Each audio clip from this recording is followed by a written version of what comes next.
Welcome to the Existential Empath Podcast. My name is Tanya, and I am an intuitive empath. My intention is to share valuable tips, tools, and techniques that I have learned so you can tap into your own inner healer naturally and intuitively. I'm really excited for the guest speaker that we have today. Her name is Allison Coe, and Allison is a quantum healing hypnosis practitioner, as well as a beyond quantum healing hypnosis practitioner. And we're going to learn a little bit today about what QHHT and BQH is and how it can help us heal. And so we're going to dive a little bit into the subconscious mind today. And welcome, Allison. I'm so excited to have you on the show today. Thanks for having me. Yes, so exciting. And, you know, as always, our intention to bring natural healing modalities to the surface to allow people to have a better understanding of what alternative medicines and treatments are out there for people to heal. And I was introduced to QHHT, I'd say probably about a year and a half ago. It was, I would say, in the hermit stage of my spiritual awakening. I was, you know, in my bed, terrified of what's going on, you know, outside of the world. And I stumbled across Dolores Cannon's work, and I really dove pretty deep into that rabbit hole, so to speak, of learning more about hypnosis and Dolores's work with a deeper understanding and connection to the subconscious mind. So Allison, let's start off at first by just sharing a little bit about your story and how you came into having that connection with becoming a QHHT practitioner. Well, it was an odd one. I was an accountant at the time, or I was an accountant right before doing the hypnosis. I had been an accountant for over a decade, a senior accountant, in fact. So I was pretty high up there. And the whole time I was doing accounting, the only way I was doing accounting for a decade was because I was on my own spiritual journey. And it allowed for me to listen to recordings of teachers and you know, do my own awakening process as I was able to do this boring, super boring job. It allowed for the stable environment for me to learn and uncover my own path. And then during that uncovering of my own, you know, path, my own trajectory and my own awakening, I started paying attention to synchronicities. And every once in a while, if I wasn't paying attention to them, the universe would whoosh, hit me over the head with a hammer and be like, "No, this way." I can definitely feel for that. And that's basically what got me on the path to QHHT, Quantum Healing Hypnosis, because as I was listening to, you know, these spiritual teachers, usually on YouTube, this little old lady's face kept popping up on my YouTube channel. And it was like, YouTube recommends you listen to Dolores Cannon. I was like, no, every day I would dismiss that. That's funny, because she kept doing the same thing to me. She's doing it from the other side. She's very much alive when she was doing it for me, but she probably has more power doing it from the other side. That's funny. So I proceeded to ignore that suggestion for about 4 months. And in that 4 months, Tonya, I kept receiving, I always thought I wasn't psychic, right? I'm just boring. I don't have any gifts. Well, I kept receiving this kind of knowing. That's all I can say it. A knowing. And another word for that is kind of a download or what have you. Or a claircognizance feeling. Mm-hmm. Exactly. So I started getting this knowing. All of a sudden I woke up with it. There are 2 Earths. And these Earths are overlapping currently, like a Vesica Pisces, or I guess that would be a Vesica Pisces, and they're slowly splitting apart from each other. And these are mostly at a dimensional level, that there's this new Earth that's more aligned with these higher ideals, these higher dimensions, these peace and love and harmony and joy, and all animals living together, including us. We're an animal. All of us living together, not harming each other. There's no monetary issues, nothing like that. And there's no survival. And I just knew this one day, and I started drawing it out. And I started telling people who could handle this information. I started, because there are certain ones I was like, no, not going to tell. I'm going to keep that to myself. But the ones, the certain few friends that could handle it, I started telling them about it. I was like, I don't know where this is coming from. I just know it to be true. And slowly but surely we're splitting apart. And I felt like I had one leg on each earth. When I was, by myself or meditating or, mostly by myself. Hermit stage. I was on one earth whenever my husband would come home, my husband at the time, or I had to. As an old timeline. Yeah, basically. So I was in another earth. And so if I would go to bars or anything, I would be in one earth. If I would go somewhere else that was more aligned with this higher ideals, I would be in that new earth. And I started to realize that I was kind of, being in both dimensions on certain days. And it was just fascinating to me. And then, lo and behold, sorry, this is kind of a long story. Lo and behold, good one. they kept bringing in, recommending this little old lady, right? This Dolores Cannon. Well, the reason I kept ignoring her is because I didn't want to fall asleep at work. It was ageism at its finest. I was like, if I listen to her while I'm working, she's going to be boring. I'm going to fall asleep. Yeah. Needless to say, she has the most far from boring. Right. I was like glued to the YouTube to my phone, like She is the most fascinating, interesting person in the world, and she's the gatekeeper to all of this amazing information through her work, right? So one night, luckily, my husband at the time picked a fight with me, and just like a squabble, and I decided I wasn't going to put up with it. I was like, I'm not going to eat crow tonight. I'm a mutable sign, so I'm always like, I'll just, I do a lot of crow eating, or at least I did. And that night I was like, no, I'm just going to go by myself tonight and sleep on my own in my own room or in another room, And I was like, I don't want to, dwell on this argument that he just picked. I know it's not important, but who can I listen to as I fall asleep that will really help me fall asleep? The old lady. Like, who was that? Who was that damn old lady? Rest in peace, Dolores. Rest in peace, babe. Every time I say that, I'm such an idiot. But this was my thinking, right? I was like, let me listen to that lady that YouTube kept recommending. So I put her on. Now, she has access, as I said, she's a gatekeeper to all of this crazy information. So she could have been talking about anything that day. She could have been talking about time travel, aliens, anything, past lives, future lives. No, what she was talking about that day, when I hit the button, the play button, I wasn't even watching it. She was at some sort of conference on stage, and she was within 5 minutes talking about what she does for a living as a hypnotist, right? She's explaining what she does, and that all over the world, her clients, when they're under hypnosis, are saying the same things. And one of the recent things that they're saying is that there are two Earths, and that they're currently splitting apart, and that the new Earth is like this, and the old Earth is like this. Da, da, da, da, da. Everything I had just known, everything that I had been talking about, everything I had been drawing. And she was like, we have a drawing today of what this looks like. And what she pulled out, or what she put on screen, was the exact drawing I had been drawing.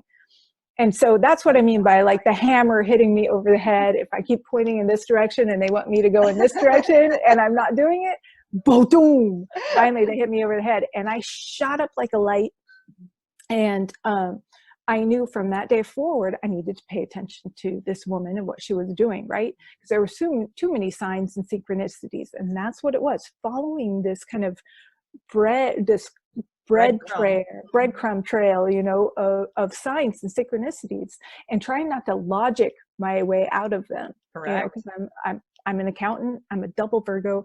I'm as logical as they come. Organized as they come. Organized, logical. It needs to make sense. This didn't make any sense. I'm like, how am I going to, why would I be doing this? No, they were just like, keep following. Don't talk yourself out of it. And so I did.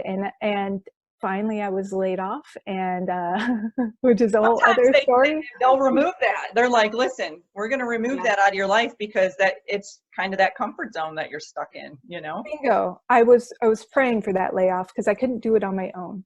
It wasn't acceptable in my relationship to just throw away all this money or job or security.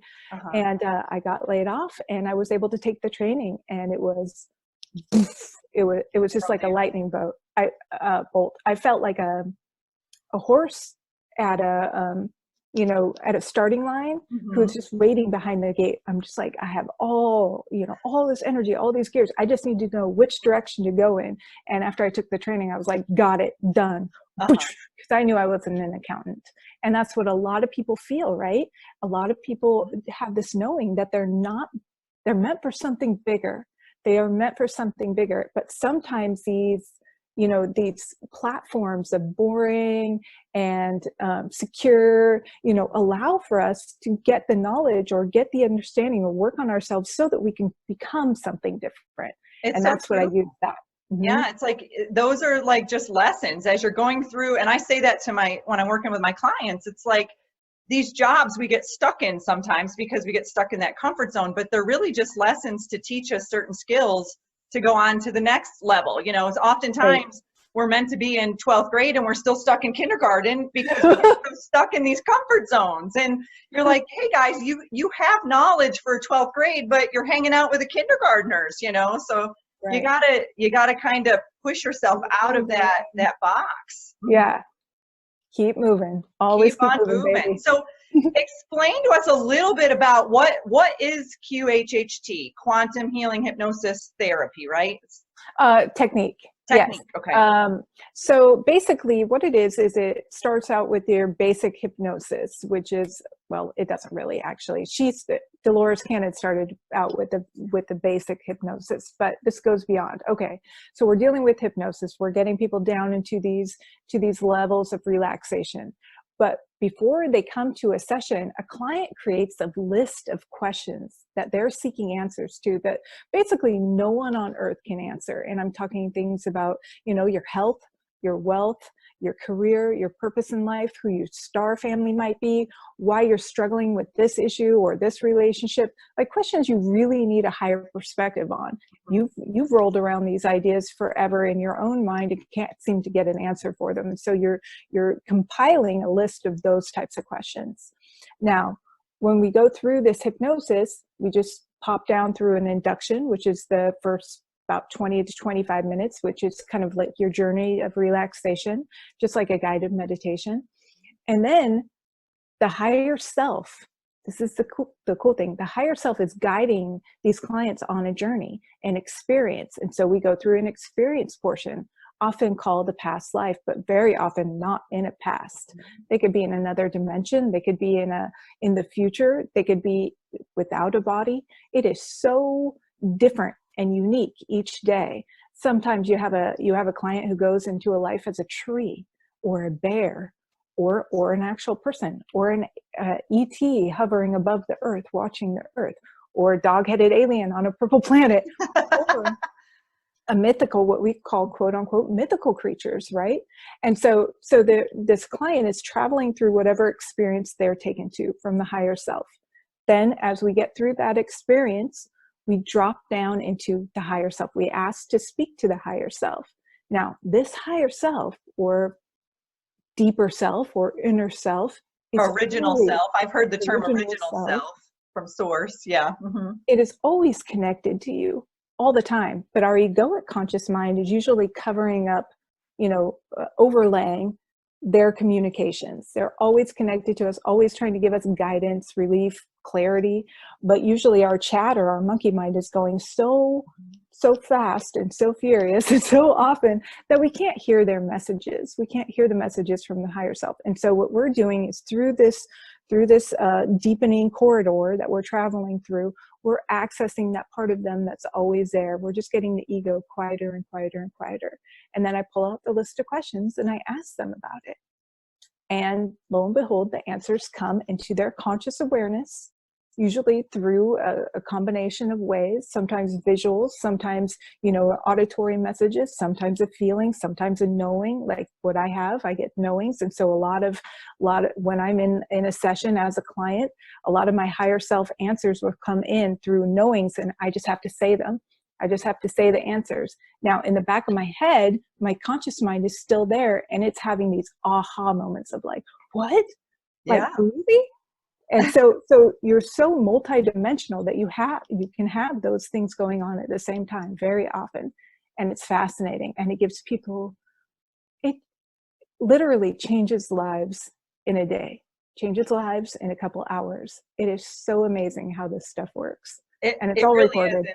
My experience, I will say, because it was my first experience, and I had done mine where it was set up on Skype, and I had my computer right there, and she was watching me while I was laying in my bed, and I was worried I wouldn't be able to get into a hypnotic state. That was, I think, my biggest, kind of concern going into it. Man, she got me, boom, I was right in that hypnotic state. Oh, and then it was like my conscious mind was like, okay, I'm taking a step to the side and I'm going to sit over here. And then this voice just came up in my mind. She actually taped it. So I've got this like a childlike voice, and then I've got a deeper, more serious voice. And then I had all of these different higher self kind of personalities coming out, and you can't stop it. You're right. It just kind of bubbles up and comes out. And then my whole body was tingling, and anytime I would say something that really deeply resonated, my body would kind of just really vibrate. And it was really an amazing experience for me, especially from a healing standpoint. So what are some of the things that you've seen people heal from, maybe physically, mentally, and emotionally during these hypnosis sessions? Well, funny enough, I don't get too much of the physical, like, oh, that day I'm, totally healed kind of clients. A lot of my I guess you would call them coworkers, but a lot of people in my field do. But I get more information about what that client needs to do to kind of help their own healing, and so usually that has to do with real world step-by-step advice, or releasing blocks that are hindering them, that are hindering their belief system or their energetic flow. And so that is always fascinating, because it's empowering for them to actually be the one who's in charge of their own healing. But you also get to see how every kind of physical issue starts with this energetic seed. Basically, it's planted, an energetic seed or belief or a block is planted in the body. And if that's allowed to grow, then you get some sort of disease from it, or some sort of pain or hurt, whether that's psychological or mental or physical. You get that seed going. And so that's what we find out the root cause of the issue, and then what they need to do to start solving it on their own. And then what we see a lot of too is this kind of, this I see for a lot of light workers actually lately. This is kind of a trend that flows through. What we see is that a lot of people who are being called to help heal, being called to help kind of hold space for other people's growth process, kind of get stuck with their own healing.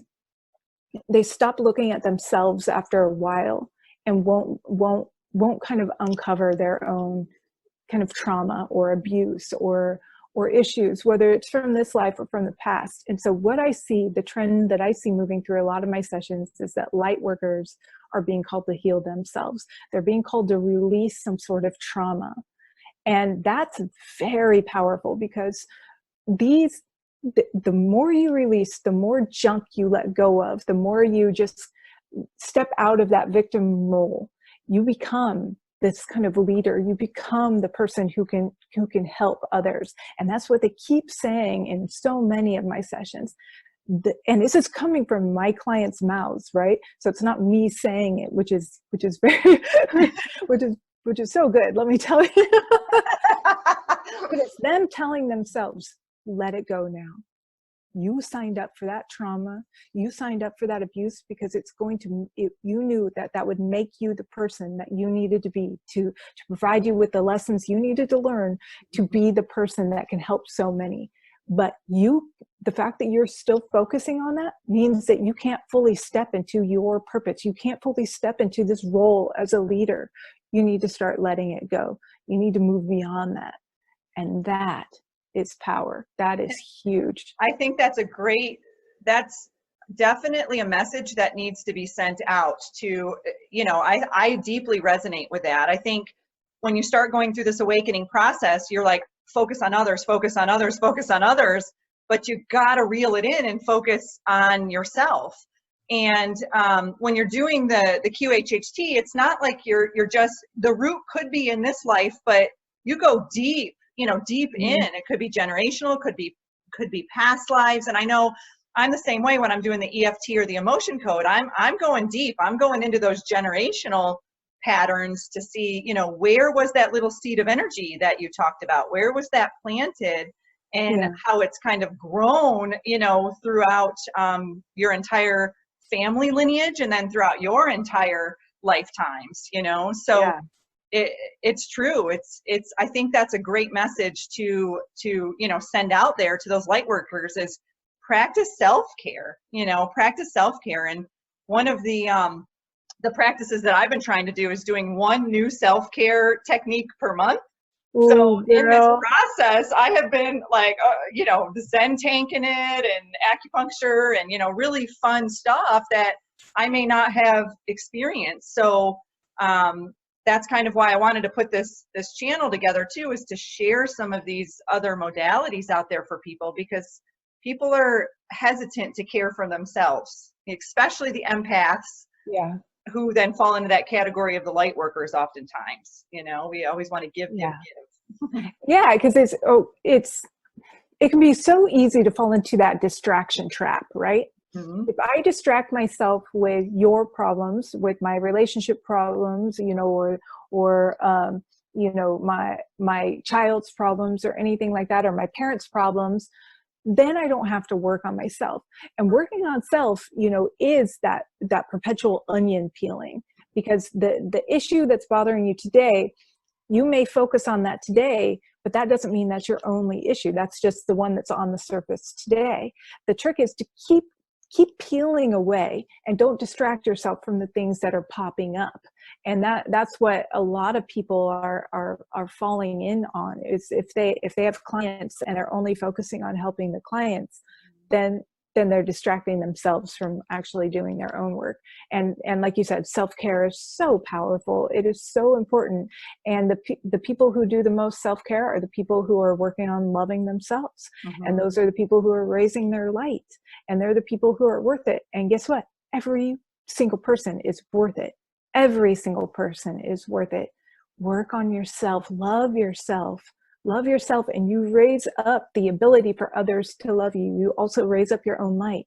So if your self-love is only 40%, what tends to happen is you can never attract somebody in your life who can love you more than 40%, right? True. And so many people are struggling with not having the right mirror, for themselves. Like, I hear it every day. I wish I could attract somebody who could love me the way I want to be loved. Well, the trick is love yourself that way first. Absolutely. Raise up your self-love to 90%, and you can't help but attract somebody who loves you there. But if you keep yourself at 30%, you can't help but attract somebody who goes either 30% or lower. So not that you're trying to, get into a relationship Absolutely. Or anything. I have no idea what your personal story is, but that's something I hear every day, that struggle of finding that perfect mate, but and I don't your own perfect mate. Yeah. And I don't know if you get this in QHHT, but when I'm working with clients, I may have been struggling with something a week or two prior that I had to kind of work through personally. And then I get an influx of clients like the next week that have the same issue that I had 2 weeks ago that I had to work through. And now I can kind of help them work through. It's just wild how that happens to me all the time. And it's so funny because it's like we're so connected, and there's a reason I had to work through that lesson, because now I can teach others how to work, through that lesson. And that happens to me on a regular basis. Yes, absolutely. That kind of daisy chain effect where we're all totally linked and we're all pulling each other in one direction. And that's why we need community. So it's so important because we're always kind of attracting that person to us who's one step behind or one step forward. As long as we keep moving, that's what's important. But yeah, that daisy chain effect is powerful. I'll attract clients who I need too. They may validate something without even knowing it. They may validate something that I'm struggling with. At the same time, I validate something that they're struggling with. Mm-hmm. It's powerful. It really is. Very So powerful. in the QHHT process, it's customary to have, kind of someone come in and you're there with them, one-on-one. Now there is another kind of method called Beyond Quantum Healing, which I'm understanding is more of a remote method. Am I correct in this? And what is the difference between the two? Well, yes, Beyond Quantum Healing was designed by Candace Carl Goldman, who taught alongside of Dolores Cannon for years. Dolores Cannon, who taught the quantum healing hypnosis technique, and she was very staunch in her desire or her stance on not doing remote sessions. She wanted people in the same building, in the same room, in case something crazy happened. She also didn't trust the internet or the internet connections. And that's cool. And so the people who, her daughter and other people in the quantum healing hypnosis camp have stuck to those rules and are keeping it very traditional. And then there are people who taught alongside Dolores who kind of created this more evolved way, because you'll always find that there in every kind of modality, there will always be people who want to keep it traditional and people who want to let it evolve into what it's naturally becoming. And so it's important to have both of those camps, right? And so Beyond is what a lot of practitioners saw as their own unique skills and abilities, their own innate skills and abilities, or their new practices kind of incorporating with this hypnosis style. And how do you incorporate EFT tapping, right, into this hypnosis? Well, there's a way. How do you incorporate Reiki into it? How do you incorporate these other things into it? And do you do it remotely or not? Because we're being called to do that. And so that is more people that way too. Reach more people, yeah. And why not? If I can get hypnotized on YouTube, which I can, and I do several times a week. Stevenson does it to me every week when I do a meditation. There you go. Exactly. If it works on YouTube, why can't it work with a client, on the computer? And so, it just moves beyond the traditional, and it's different for each practitioner how they want to do that. For me, it was just kind of moving into a different script, a different flowy script, and to do it remotely. Now, if I learn some other modality, I'll probably incorporate that. For someone like you would probably want to, incorporate your skills into it, the EFT, and what was the other one? The emotion code? What was the emotion code? Yes, you would probably want to use certain things like that in your modality. And that's huge. And then what we find is that, the clients who need to find us will find us. We attract the exact clients who need us and the exact clients we need. And so there should never really feel like there's any competition because we attract who we need to attract. That my clients may not go to, somebody else. They won't find another person. They won't resonate with another person, right? And the other person's clients won't resonate with me. Different folks. What is the day? Different strokes for different folks. Strokes. I was about to say spokes, and I was like, that's not it, Allison. Yeah, different strokes for different folks, and we all need each other. We all need each other in the game. We definitely do. That's great. And I want to just broach on this topic just quickly, because when I was sharing this with my mom, her first response was, what if you get stuck in hypnosis? What if you can't come out of it? I just wanted you to kind of just touch on that, because there's probably people out there that this is a common stigma, that they may not move forward with certain types of hypnosis out of fear that they may get stuck in it. So how do you, do you have people ask you that question, and how do you, kind of, explain that to them? It's pretty rare that I get asked that question nowadays, because it's so let's see, it's just, how do I put this? It's a fear. It's an understandable fear for some people that they're going to be disempowered by this process, but that's not what's going on. There is a level of awareness that always stays with my clients. So I have been doing this for almost 5 years as my full-time job. 100% of my income comes from doing this hypnosis. This is all I do. Now, in that amount of time, so I do hundreds upon hundreds upon hundreds upon hundreds of sessions, right? In that amount of time, only 3 clients, only 3 ever went completely unconscious. Wow. Yeah, that is how rare it is and how unnecessary it is. But also it's so they have a certain level of just awareness to them, and it's never out of their hands. This is a handshake between the practitioner and the client for the practitioner or for the client to go down to these levels of relaxation. Yes, it may take them a couple minutes to come back to awareness, but that's it. And if they get stuck in it, they just go to sleep. Yeah. So where we're actually going with this hypnosis is called the theta level. Now, that's where you're at twice a day anyway. Anybody who sleeps, they're at the theta level twice a day. And that's when you're just falling asleep at night and you start to interact with kind of images, but you still know you're in bed trying to fall asleep. It's this weird kind of in-between state.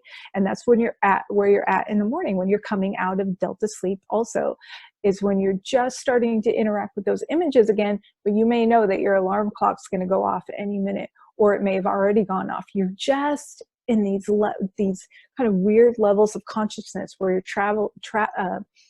straddling both worlds. And that's where we're at in this hypnosis. So you have a level of awareness. You can come back if you need to, or you can drop all the way down to sleep. So sometimes during my inductions, people start snoring, right?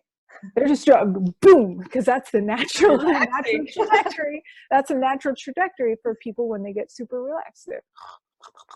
And all I have to do is raise my voice up a little higher, and they go, and they come back to this level of kind of theta, where they're just straddling both worlds. They accidentally dropped down into delta.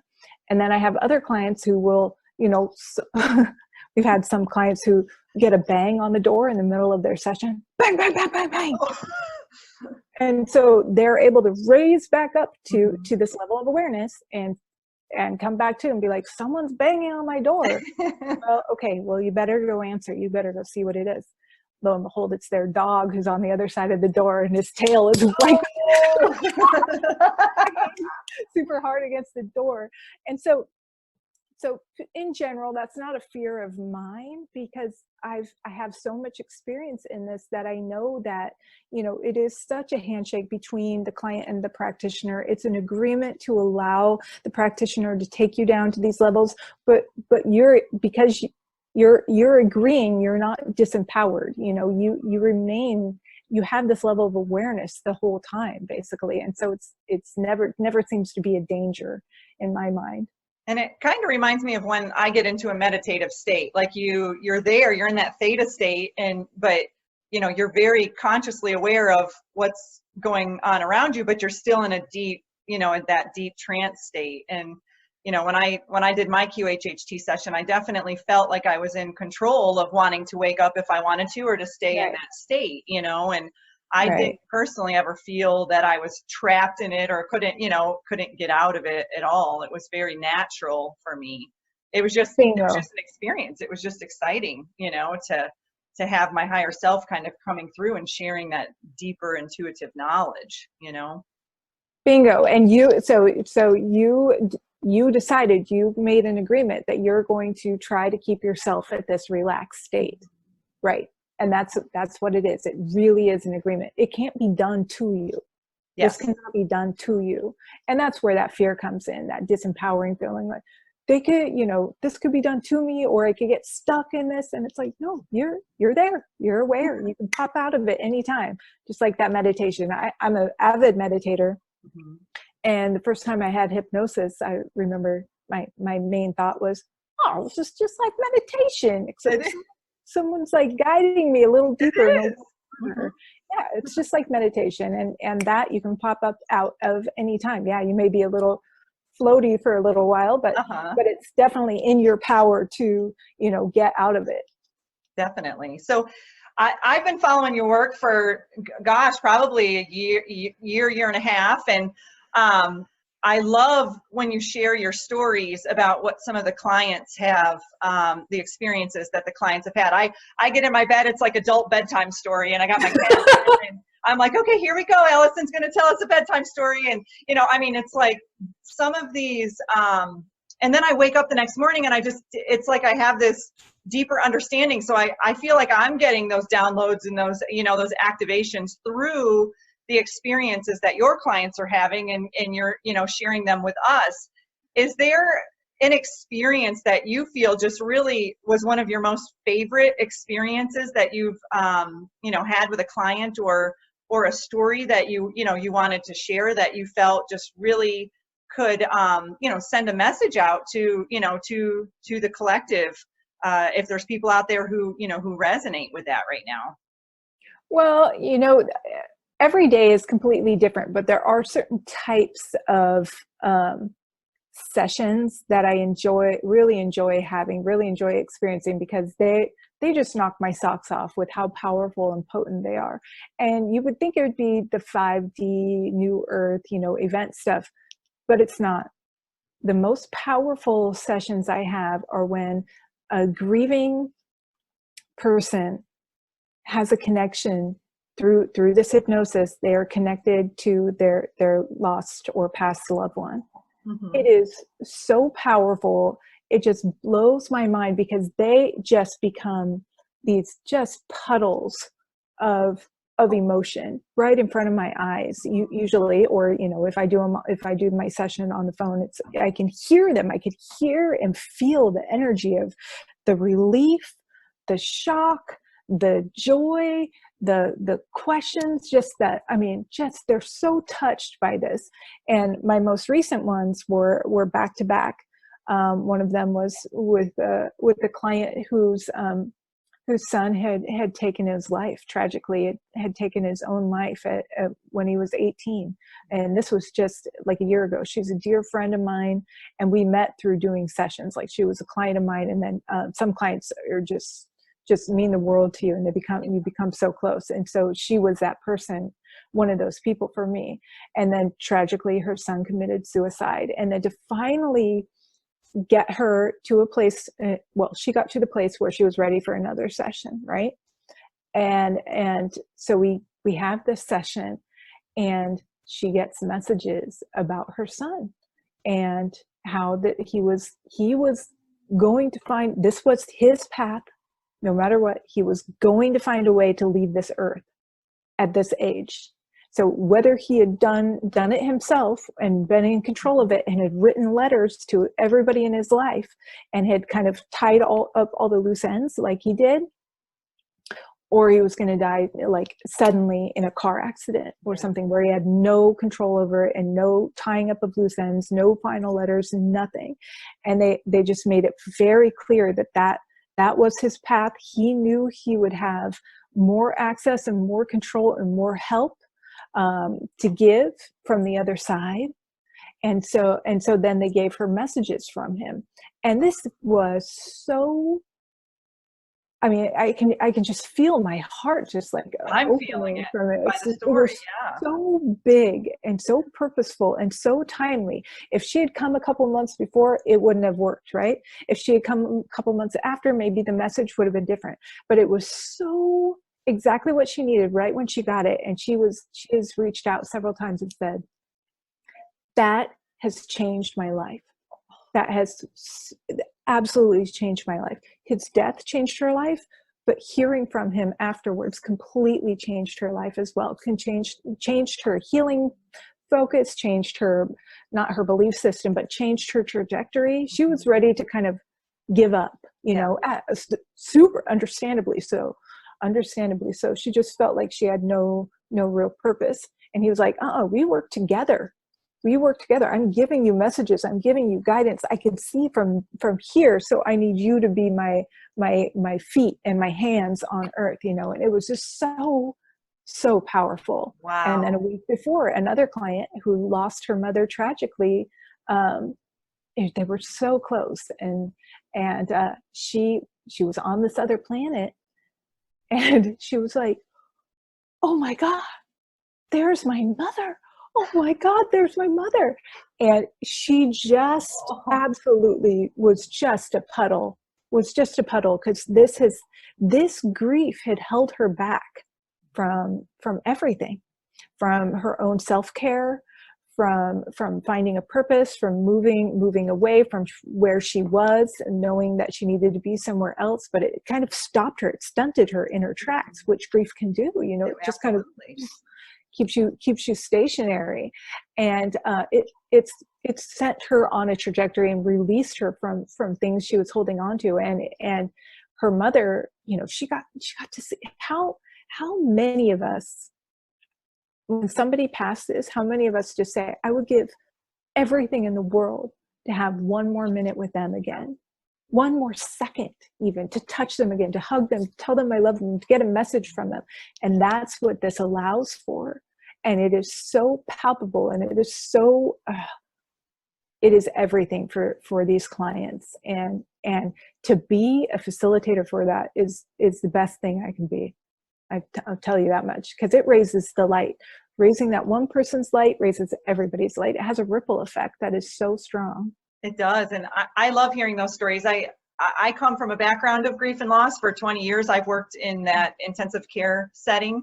And I worked a lot with families that had lost loved ones through various avenues, whether it be trauma or suicide or what have it. And you're so right that a lot of those family members will say that I just want one connection with that loved one again, and to have that connection in a type of modality like QHHT can help move that person out of that stagnant place in their life. And in the time, I would see certain family members moving on, through that grief process, while other ones were super stuck.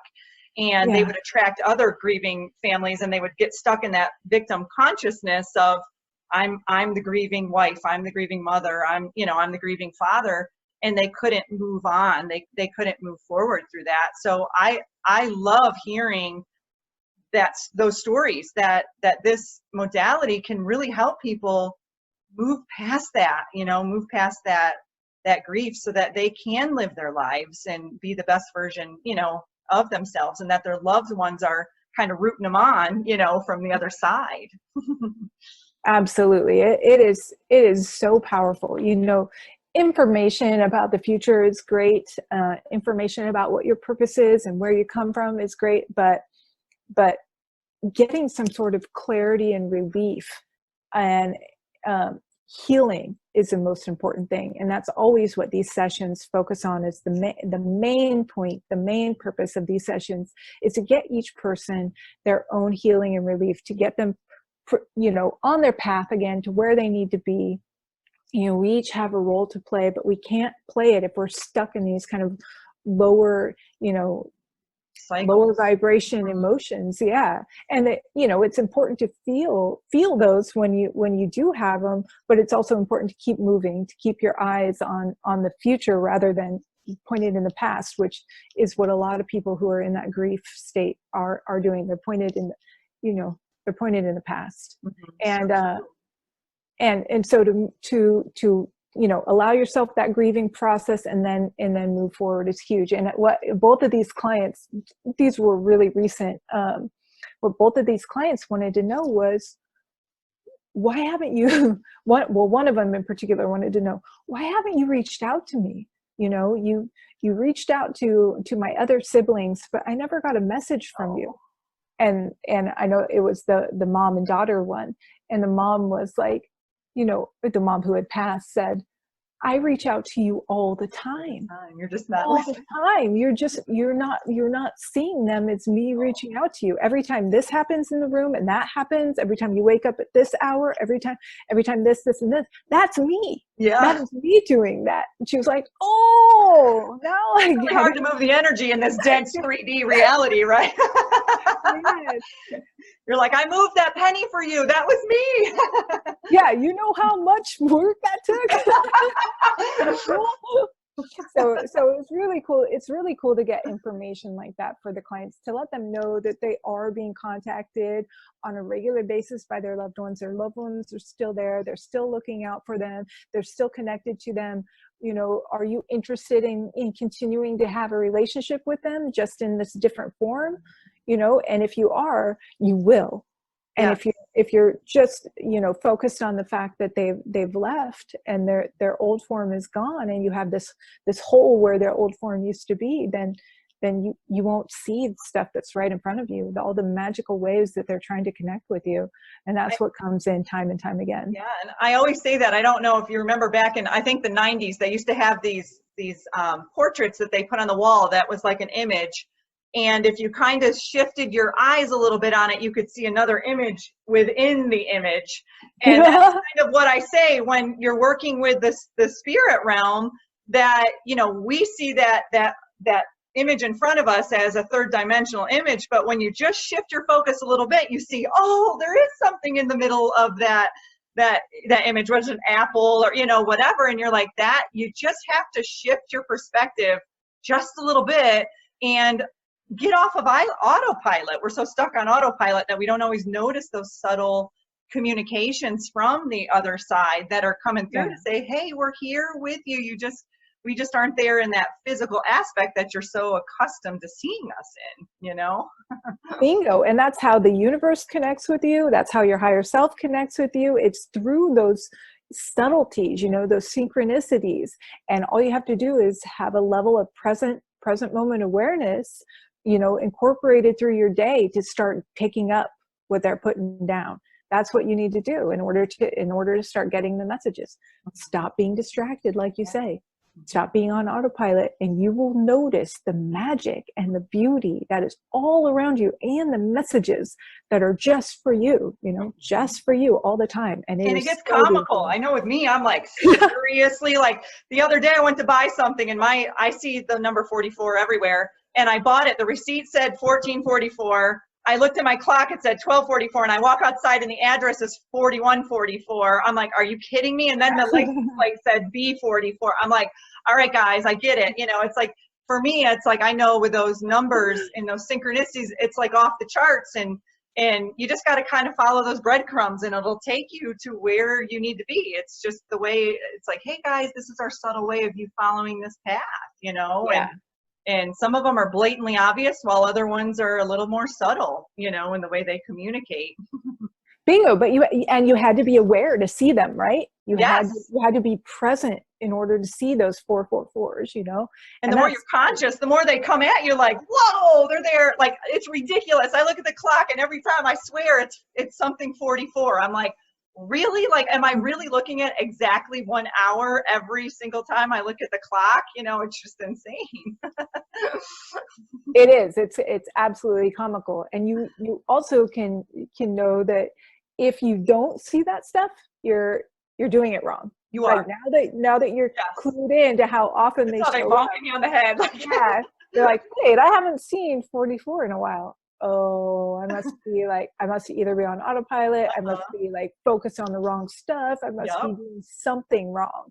And so it's really cool to use it as kind of a litmus test for your awareness, you know? Definitely. So to wrap it up, I just wanted to ask you, I've been getting kind of a theme with my clients based on a lot of the fear going on in the world. You know, there's a lot of turmoil, chaos, a lot of environmental changes and shifts. And is there any advice or support that you could offer the collective on how to raise your vibration, how to, you know, kind of keep yourself above all of this that's kind of going on in that third dimensional programming, you know, reality, and really just keeping your energy, you know, focusing on that higher frequency and that higher vibration? Well, it's a great question, and it's so helpful to know this stuff. So what is a higher vibration? It's feeling that the feelings of peace, love, joy, contentment, ease, harmony, those types of things. And when is the only time you can feel peace, love, joy, contentment, ease, harmony? It's in that present moment. in that present moment. So you have to pull back. You have to know, okay, if you're feeling anxiety or you're feeling fear, you're actually focusing on a future. If you're feeling depressed or you're feeling guilt or shame, you're focusing on something that happened in the past. To feel peace, to feel love, to feel joy, you just have to be here now. And then the trick is to ask yourself to make sure, okay, am I okay? Am I okay right now? Yes. Am I here right now? Yes. Is my family okay right now? Yes. Am I clothed right now? Yes. Am I sheltered right now? Yes. Did I eat today? Yes. Do I have access to water? Yes. And that gets you back, that gets your vibration raised and raised and raised. It's that present moment awareness. It pulls you back from fear and anxiety and depression, just getting centered right here, right now.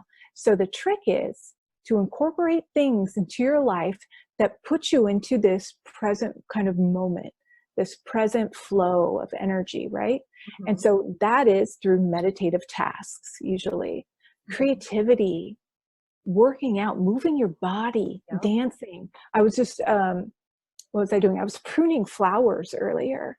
And I was like, okay, I need to do this. I need to do this. And I need to go one by one. And I need to prune these flowers because they got hammered. My flowers got hammered last week. I'm going to give you some love. But I need to be present so that I don't, cut off too much. I don't cut off too little. I make sure I get every piece. And I knew exactly what I was doing. I was doing it so that I would make sure to put myself in this meditative state. Now, anytime you're on the phone, you're not really in a meditative state. Anytime you're on the internet, you're not really in a meditative state. But you can find a way to get in a meditative state just by drawing or free writing or actually meditating, going into nature, singing, dancing, moving your body. And so it will be different each day, what's going to raise your vibration. And that's why, like you said, doing something each week, I think it was that you said, doing something that, fed you and your kind of self-love and self-worth and filled up your bucket, that's so important. And that's going to change each week. So asking yourself questions about, what is it that someone who loves themselves would do right now?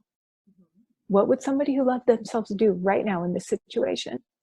And sometimes that's going to be, I'm going to get my nails done. Sometimes like, what would make me feel good right now, Yes. Sometimes it's, it is being distracted, and sometimes it's actually working out, and sometimes it's going for a walk. And so getting yourself in that flow of what unique things will help you out in that moment will also raise your vibration, and not guilting yourself out of it or logicking yourself out of it or fearing yourself out of it.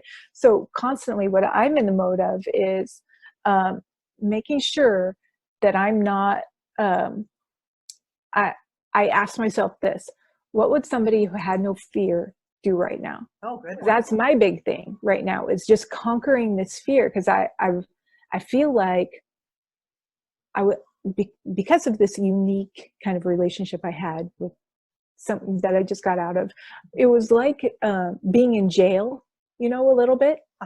And so with my movements and my going about and doing my own thing, I felt I had a lot of freedoms that were slowly stripped away over the years. And so now that I've been out of this relationship for the past almost year, I'm finding that there are times when I'm like a person who's been freed from jail.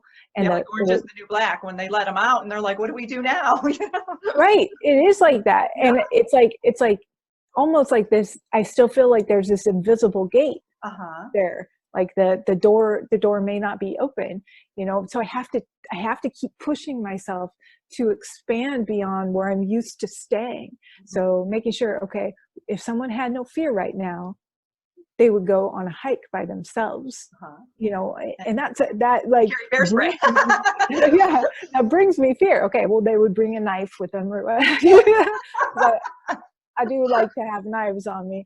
But anyway, it's that kind of thing. It's okay if I didn't have fear right now, I would go to a movie right now, or if I didn't have guilt right now, I would go buy myself this thing that I know I've needed, but I carried this weird guilt from ancestral, lines of women who've always said we can't have those things. So I'm going to go do that, or I'm going to go get a massage. It's things like that. It's like checking in with yourself constantly, pushing beyond and saying, what do I need right now? So also that present moment awareness. So those are the ways that are, it's important to raise your vibration through those ways, And as you do that yourself, people around you will begin to notice that, like, what are they doing that's making them look lighter and brighter and happier and more, filling that cup, more fulfilled. And I want some of that. I want some of that Kool-Aid that they're drinking, because that's what it's all about, is being that beacon of light and, setting the example of, through your own life, through your own actions and your own lifestyle, Right. You become authentic to yourself and your needs, right? Very much so. And by you doing that, you're giving everyone around you the permission to be authentic with their needs and their desires and their growth and what they're being called to do. And it frees everybody up. So you're liberating everyone. You're empowering everybody by doing it yourself. That's why it's so important to actually go where you're being called to go, so that the others around you can do that on their own as well. Yes, that's amazing. So Allison, if people want to reach out to you to schedule a session, what is the best way for them to contact you? Just look me up under Allison Coe. There's a booking calendar there, and that's it. It's pretty simple. It's all online.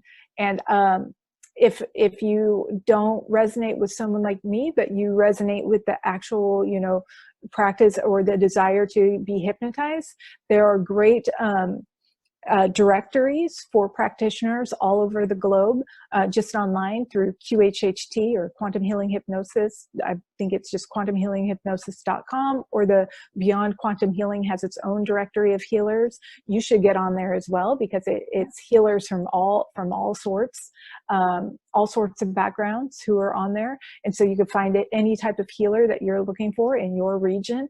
It's really fabulous. So that's how, just, find your own path, find your own journey and what you need and what you resonate with, and go for it, man. Okay, I love this stuff. Awesome. I do too. It's just, it fills my cup all the time. It's just, I can't get enough of it. And I just love learning about new modalities, and, it's just exciting. It's fun, and it's definitely, something that is new every day. Yes. Well, I'm so glad you're out there. I'm so glad you're doing this work and spreading the word, and, having your own ripple effect, and, pulling people along with you on your journey and exposing them to new ideals. We need you out there. We absolutely do. We're all needed, and you especially. So thank you for what you're doing. And thank you for what you're doing. Keep shining your light. I love how you laugh and you giggle, and that just makes, watching you and listening to your stories just so much more, high vibrational. I mean, I feel like the power of laughter is so overlooked, sometimes. And it's, a lot of us, we get so serious with this awakening process that we step back and learn to have fun. Absolutely. It should. Yeah. I mean, talk about raising your vibration. It's, laughter is so important. Doing anything that can make you laugh or put you in that sort of giggly joy is so important. And even if it's, having sessions and sharing information, shoot, why not? Well, thank you so much for having me on today. I really appreciate it, and I'm honored. You deserve to navigate your life in alignment with health, happiness, and abundance. To learn more about the services that I provide, including Beyond Quantum Healing Hypnosis, EFT tapping, and the Emotion Code, visit my website at www.theexistentialempath.com.